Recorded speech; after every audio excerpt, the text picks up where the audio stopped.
Bonjour, bienvenue sur ma chaîne YouTube PP World pour un petit tour du stand Samsung au salon européen high-tech de l'IFA. On va faire un petit tour comme ça avec des petites pastilles vidéo. Donc je vais y aller point par point, on va parler du 8K, on va parler des nouveaux téléviseurs, on va parler du micro LED, on va parler un petit peu du design également. On va aller faire un tour curieusement du côté des réfrigérateurs ainsi que du téléviseur très customisé qui s'appelle le Serif, qui est vraiment extraordinaire. Vous allez voir, on va passer un bon moment ensemble. Allez, c'est parti. Les téléviseurs 8K, alors c'est quand même le fer de lance de Samsung ici à l'IFA, ils y croient plus que jamais, ils y croient d'autant plus que globalement le marché du téléviseur est un peu en train de stagner, donc ils comptent sur le 8K pour booster un petit peu les choses et se dire que voilà, les gens vont acheter du 8K de façon conséquente. Et pourquoi? Parce que pour la première fois ils introduisent un modèle 55 pouces qui est ici, regardez comme il est tout petit par rapport au monstre à côté, vous avez du 82 pouces et 98 pouces qui est ici, alors bien sûr 55 pouces c'est minuscule, 3300 € lancé maintenant, on estime qu'avant la fin de l'année il sera aux environs peut-être, j'espère, de 3000 ou 2900 €, c'est du 8K sur une petite taille. Attention, l'année dernière quand je suis venu ici pour enquêter, j'ai parlé avec les gars qui m'ont dit ah bah le 8K c'est génial, mais en dessous de 65 pouces ça sert à rien, et cette année, bing, 55. Hey les gars. Alors ils ont expliqué évidemment que bon, c'est vrai, c'est du 8K sur une petite taille, on peut dire qu'on ne voit pas les différences, mais si quand même, puisqu'il y a des problèmes techniques qui sont résolus par la définition 8K avec le nombre de pixels, on voit moins les effets d'aliasing, donc de crénelage sur les diagonales, parce que c'est du 8K, et les sources arrivent. D'abord on va partir un petit peu en marche arrière. 2011, vous vous rendez compte, 2011, premier téléviseur 8K. 2014, première caméra 8K Pro. 2016, c'est le début du travail de broadcast et les tests de broadcast, donc de télédiffusion avec du 8K, donc c'en est fait le Japon et autres. 2018, eh bien ça y est, le satellite, le broadcast, ça c'est la NHK et autres qui permet d'avoir justement du 8K qui arrive par les airs. Alors ça c'est tout ce qui va autour de la 5G, tout ce qui va autour des futurs Jeux Olympiques de Tokyo où on travaille justement sur le 8K avec bien sûr, dans ce cas-là on est chez Samsung, hein, le HDR10+ qui est supporté. 2019, on pense qu'avec l'arrivée des Jeux Olympiques à Tokyo, on espère qu'il y aura de plus en plus de programmes qui vont arriver en 8K, donc en effet en DVB, satellites et autres, par internet, ainsi qu'avec les consoles. Parce qu'on annonce bien sûr tout un univers gaming qui va grimper également vers le 8K, donc qui va faire grimper les ventes de téléviseurs et surtout le nombre de services qui proposeront des images en 8K. Donc c'est l'idée de base, sachant que ici, il y a des providers qui sont listés. Eutelsat, The Explorer, Megogo, ça c'est des providers, des gens qui ont des images 8K qui peuvent délivrer directement par divers moyens, donc la fibre, la 5G ou bien le satellite. C'est très varié. J'improvise, hein, donc prenez pas tout au pied de la lettre non plus, les choses vont évoluer dans les semaines et les mois à venir. Il y a un truc qui m'a surpris tout à l'heure quand j'avais une session avec les ingénieurs coréens, c'est que j'ai posé des questions en disant mais alors vous en êtes où au niveau du QD OLED? Alors le QD OLED, c'est entre guillemets un mélange de OLED avec le Quantum Dot, vous savez les fameux Quantum Dot de Samsung, et j'ai pas eu de réponse. Alors que je sais qu'à mon avis, ils travaillent dessus et que peut-être ils commencent les essais sur des lignes de fabrication. Ils ne m'ont pas répondu, ils ne m'ont pas dit oui, il se passe un truc ou un truc comme ça. Je pense qu'ils attendent de savoir si c'est viable, commercialement, si c'est viable techniquement. Donc je suis encore dans l'expectation de savoir est-ce que vraiment Samsung est à fond sur le QD OLED ou est-ce que c'était une rumeur. Et j'attends ça avec impatience parce que ça serait une autre façon de faire des téléviseurs et donc des nouvelles technos mélangées, hybrides. Et ça me fait carrément kiffer. Mais est-ce que ça va arriver ou pas? J'en sais rien. Démonstration de ce qu'est une taille de téléviseur. Là, c'est 50 pouces. Il y a un système ingénieux chez Samsung qui va permettre de grandir l'image et vous faire comprendre ce que sont les diagonales. 75 pouces. 98 pouces. Voilà, tous les modules bougent autour et vous donnent la taille réelle d'une image comparée à une autre. C'est assez fou le truc. Un spectateur qui est ici d'ailleurs, devant 98 pouces, regardez la taille. Hop, 75 pouces. Ils disent, certainement c'est vrai, que 8 acheteurs sur 10 switchent vers un téléviseur de plus grande taille à chaque fois. On partait du 55 pouces, 65 pouces c'est la diagonale la plus vendue, 75 et peut-être 98 pouces bientôt avec le 8K dans le futur. Donc de 55 à 98 pouces, 3000 € jusqu'à 100 000 €. Samsung, c'est quand même les rois de la mise en scène. Regardez ici, le téléviseur qui s'appelle le Serif va être présenté dans divers univers. Tout se déplie, regardez, tout est plié derrière, c'est en carton, c'est magnifique. Et chaque tableau est juste une véritable merveille. Voilà, tableau suivant. C'est plus mon truc ça. La hi-fi, les disques, le matos, et c'est carrément maintenant en relief. Le disque qui tourne. Tableau suivant. Ah, une maison à chat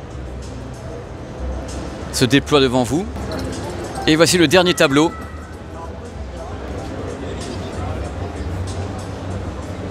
La chambre de Chris, qui est en même temps un studio pour youtubeurs. Voilà, on va dire ça comme ça. Un studio pour youtubeurs, pour journalistes avisés. L'art et la vidéo. The Frame chez Samsung. Alors The Frame, il faut savoir que maintenant le téléviseur est QLED. Donc le prix est monté, mais officiellement ou officieusement, la qualité a grimpé également vers quelque chose de plus QLED. Réfrigérateur, oui, mais stylé. Alors mon préféré, c'est pas celui-là, il est très très beau. Alors il est là, regardez-le.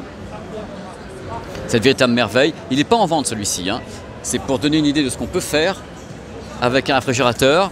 On peut customiser ici sur le stand Samsung le réfrigérateur. C'est-à-dire qu'en effet, vous avez plusieurs options que je vais vous montrer pour aboutir à ça.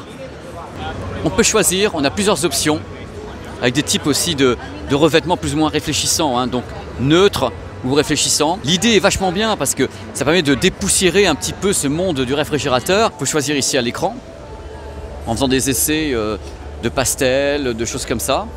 Choisissez ce que vous voulez, et après vous avez le résultat ici dans un intérieur qui est modélisé. Vous avez donc des réfrigérateurs qui sont habillés par rapport à la couleur d'un intérieur. Et ça, je trouve ça plutôt cool. Mais on en revient à celui-ci, c'est vraiment mon préféré.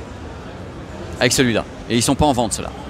C'est sur mesure, c'est une création d'artiste, donc pour le réfrigérateur Samsung. Music and Lights autour du Note 10. Et j'en profite pour vous saluer. Ah, comme c'est beau, comme c'est joli, voici The Wall. On en parle depuis longtemps sur cette chaîne de The Wall.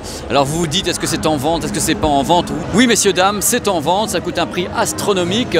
The Wall, donc pour le business ou bien pour le grand public, on peut choisir le format. On en a déjà parlé sur cette chaîne, hein, du 16:9, du 21/9, de l'IMAX ou du 1/1. On peut choisir plein de trucs, la diagonale et autres.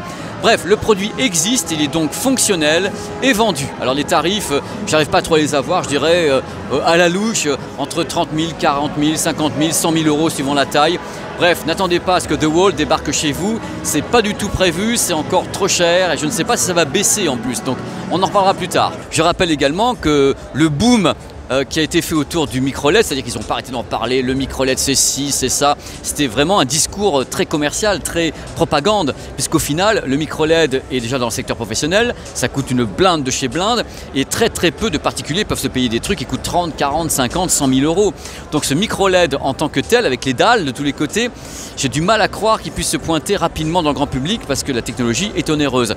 Par contre, le QD-OLED, ça serait une alternative si jamais ils arrivent à le concevoir. Depuis le rachat par Samsung du groupe Harman, donc Harman c'est AKG, JBL, Harman, ils font un carton avec les barres de son, ils en vendent des wagons, des caisses, des pelletées entières, ils sont numéro 1 a priori monde sur la barre de son avec des systèmes qui sont basiques jusqu'au 7.1.4 canaux, donc Dolby Atmos et DTS-X virtualisés. Il y a des modèles truffés de haut-parleurs avec bien sûr des haut-parleurs dirigés vers le haut.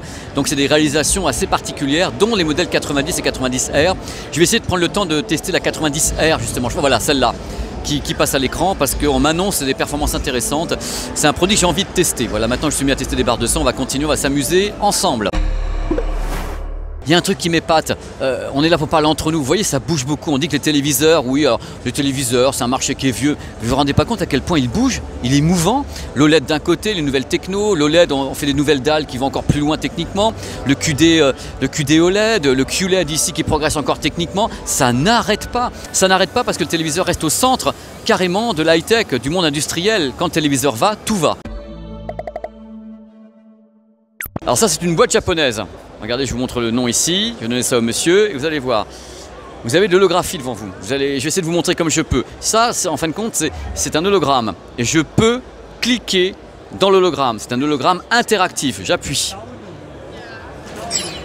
Voilà, je rentre dans le vide. Regardez, ma main passe à l'intérieur de l'hologramme. Et l'hologramme est interactif. C'est du délire. Moi, je n'avais jamais vu un truc pareil. J'essaie de vous le montrer au mieux parce que là, je capte en 2D. Hein. Donc, je vais le faire un petit peu encore avec la main. Comme ça. Folie, mais je kiffe trop quoi. Faut me laisser ici quoi. Je mets la tête dedans même, voilà. Hop, ça y est, la diffusion se fait par ici. Vous avez une vitre qui vous envoie un hologramme.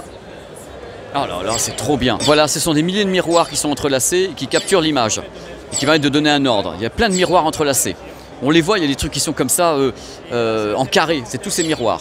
Bientôt sur la chaîne YouTube, cette chose, stabilisateur DJI Osmo 3. Go ahead.